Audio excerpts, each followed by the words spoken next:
Dadaan tayo sa 5 pangunahing challenges: lack of support, resource gaps, poor project execution, data access issues, at industry myths.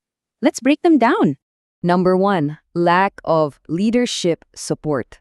Kailangan nating intindihin na kahit gaano pa ka-sophisticated yung statistical analysis mo, kung walang solid buy-in from your executives down to your frontline SMEs, that project will inevitably fail. Familiar ba kayo sa linyang, "Nako, baka mawalan ako ng trabaho niyan," o kaya "Huwag niyo na pakialaman yung process namin"?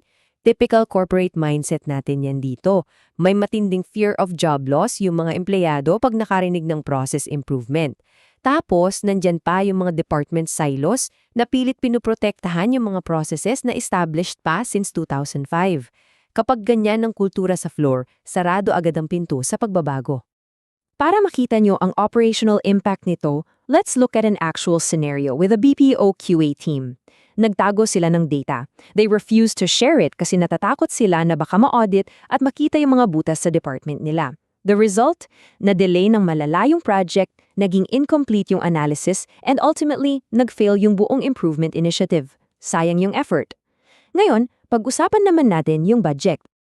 Pangalawa, resource and knowledge gaps. Ito ang pinakamadalas nating marinig na excuse, especially from small to mid-sized companies.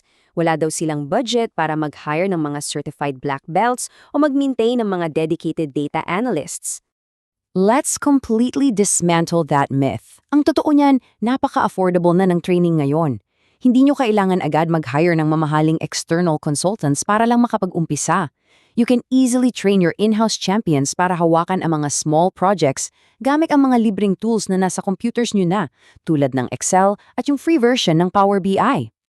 Think about this tangible ROI, 1.1 million pesos. Yan ang naisave ng isang 50-employee manufacturing shop dito sa atin after they trained just one green belt. Isang tao lang yon. Bukod sa financial savings, na-reduce nila yung rework ng 40% at na-achieve nila ang 28% faster cycle time. That is concrete proof na hindi mo kailangan ng malaking pondo para makakita ng significant impact sa operations nyo.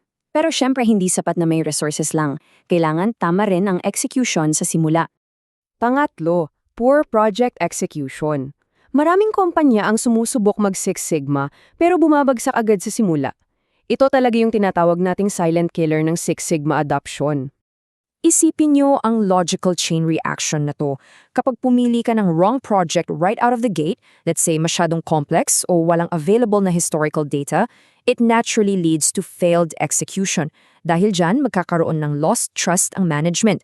Sasabihin ng leaders nyo, hindi pala effective yan, at ididismiss na nila ang Six Sigma entirely. So, ano ang master-level solution? Simpleng strategy. Prioritize low-risk, high-reward projects first. Gusto natin ng small wins para mag-build ng momentum at tiwala from management para sa mga susunod pang malalaking initiatives.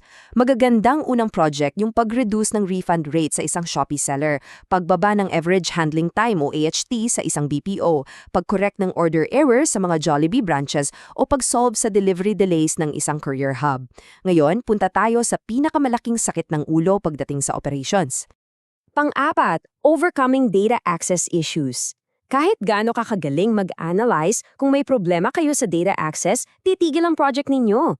Ito ang isa sa mga pinaka-common na roadblocks sa local operations natin araw-araw. Dito tayo madalas naiipit sa floor. Nandyan yung missing metrics, kung saan wala palang proper tracking ang delivery time per hub. Nandyan yung manual Excel collection, kung saan abutin ka ng isang linggo kakahintay sa report. Madalas din tayong makatagpo ng dirty data, o di kaya sobrang bigat na files, gaya ng 2 billion rows sa Excel na nagpapacrash na ng laptop mo. At meron ding compliance restrictions, lalo na sa mga BPO, kung saan hindi ka basta-basta pwedeng mag-share ng call recordings dahil sa strict client protocols. Para mas ma-visualize nyo, isipin ang nangyari for isang local fintech company. Meron silang 12 dashboards na ginagamit. Pero dahil gaming sa magkakaibang data sources ang mga ito, the logic flows like this. 12 dashboards taking from different data sources equals massive confusion and delays. Magkakaiba yung numbers. Kaya ang nangyayari, directly nauuwi ito sa maling operational decisions. Speaking of wrong decisions, basagin na natin ang huling malaking myth. Panlima, overcoming industry misconceptions. Hanggang ngayon, marami pa rin sa mga negosyo natin ang naniniwala sa maling akala na ang Six Sigma daw ay eksklusibo lamang para sa mga factory floors. Kahit anong industriya ka pa kabilang, ang methodology natin is strictly industry agnostic. Sa BPO, ang focus metric mo ay reduce AHT. Sa e-commerce, reduce returns. Sa food industry, reduce waste. At sa logistics, reduce delays. Iba-iba man ang setup nyo, sa huli ang kailangan mo lang talaga ay 3 bagay: clear data, a defined process, at yung mga tao mo. Para tuluyang malagpasan lahat ng barriers na tinalakay natin, ito ang kailangan ninyong formula. Focus on small wins, invest in proper training, select the correct projects, and ensure leadership alignment. Ito mismong playbook na to ang ginagamit ng mga local giants natin para manatiling mabilis at highly competitive sa kanilang industriya.